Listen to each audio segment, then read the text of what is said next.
So let's get back to the questions. There's a view of technology as a transformational force of human perception and awareness of politics and society and culture as a whole. So how does CIANT practice this technology today? How do we exercise technologies in order to maybe broaden some kind of views on politics? Yeah, That's part of the question. We are primarily not very much interested in politics. Maybe we are more interested in politics of things, the Internet of Things, and helping artists to convey meanings about their reflection of their society, but not primarily. We are not so much into this what we started to talk about, new media, in the sense of new mass media and the way how media can help people get involved in politics. We are much more on the creative side of just creating new opportunities for artists to use and misuse technologies. So politics are not so much in our primary focus. But I know that there are subcultures and there are communities which are using media with this very specific target in order to support some politics-related issues and sell these topics, but that's not primarily what we are doing. So you don't think that CIANT is able to change people's opinions somehow on politics? On a political level, we have never been put in this part of our mission. I think on a broader scale, those people we are working with are usually very open-minded, so it means it goes quite against a grade of fundamentalism in a way, but as I say, we are not so much interested in politics. Okay. What are some of your favorite authors and your favorite books? And what would you advise people to read if they're interested in your field? Well, that's a very difficult question because even just a few years ago, still I was interested in listing some reference books, and there are plenty of them. There's a leading MIT press series of books called Leonardo, which publishes usually collected papers of the leading practitioners in different new media or new technologies, private fields. So there are plenty of such books I could name, but Internet has become so much more important to me these days that it's no longer about the volumes of books, because once they get published, they're already a bit delayed in the scope or focus. So I think the way how printed books are important these days has been changing, at least in my personal point of view, that at least my personal attention has been so much going, two ways. Like scanning Internet has become much more important than collecting books and reading big volumes. So of course I would recommend more than just referencing textbooks to go and subscribe to different lists. There's a very vivid community around Yasmin, which is somehow managed by the people around this MIT Press Leonardo series. It's a list which has a moderated topics, I think, on a monthly basis.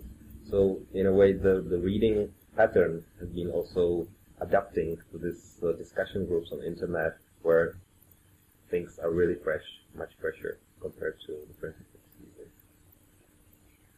In our university, we have a visual culture class. What would you present or teach there if you had an opportunity? What I would teach?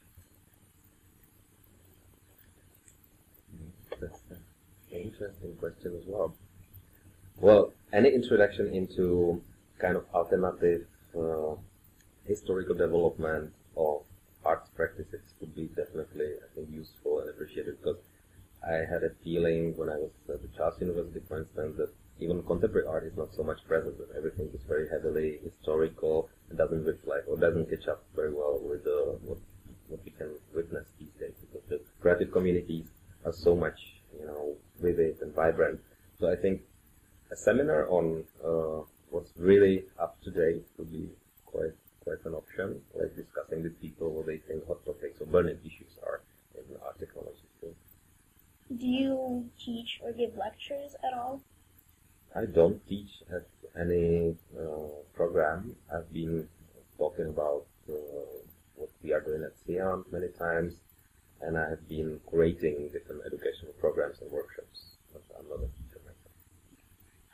possible to join CIANT for anybody, for young people, little people? Well, CIANT is actually producing events which spread from culture and artistic events to educational workshops and different platforms for discussions. So all these are open to public.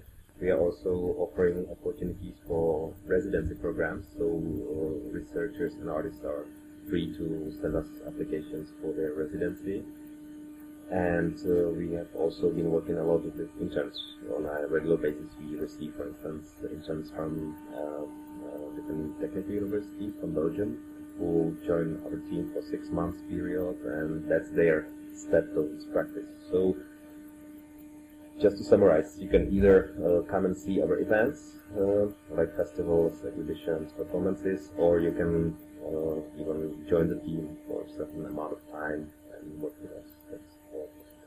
What kind of projects are you interested in for people to join you, for sending applications of this type? Well, we are always interested in supporting research activities and creation activities which somehow correspond with our project that we are currently running. So CIANT Lab has been quite involved in different streams of interest when it comes to technological research and development. We are, for instance, welcoming people who work with brain computer interface technologies. That's one stream of our interest. A big expertise has been developed in the field of motion capture and motion sensing technologies and systems. We are very much interested in how we can capture first the movement or behavior of people on a real stage, be it public or dancers on a stage, and then how we can work with this movement in the audiovisual form. And another stream of our interest was digital archiving and preservation. That's something we have been working on for a couple of years as well, and we have been co-initiating, for instance, a project called Gamma, which is a gateway to archives of media art, which is a unified platform for accessing different audiovisual content from different collections around Europe. So there are a couple of more streams of our interest, but the best is to visit the website. Okay. What are the biggest projects you are working on right now at the festival? Well, when we say projects, I can define them into two groups. One is the research and development and creation projects, which are like more like a laboratory activity, and we are currently developing several such projects. And on the other side, there are like projects for public, which is the biggest of them is of course the festival. When it comes to research, we still do a lot in this motion capture technologies experimentation, and since next autumn we will be doing 2 projects in the field of brain computer interfaces. So I think I don't judge the project being big based on money, but maybe more like what corresponds to more like long-term initiatives, and that's these streams of interest that we have been following. Are there any other public events coming up? There'll be, after the ENT Festival, the summer season of ours will be dedicated to what we call Transistor Summer School, which is an education program co-financed by the European Commission under the media program, and we are offering intense workshops for young audiovisual professionals working in the field of stereoscopic movie making. That's, I think, what we will be spending our time over the summer. How can you get in that workshop? The best is to visit a website, transistor.ciant.cz, where you have an application process described, and these workshops are still open to applicants, so the best is to apply. I see. Well, I guess these are all the questions we have for today. Thank you so much for coming and spending your time here with us. We have a little present from the university for you. It's just a little sign, and yeah, thanks a lot for coming. Very nice talking to you. Thanks for the invitation, and let me repeat that Anglo-American College is very welcome to work with us on a more institutional basis, both for the festival and for some series of lectures. Thank you.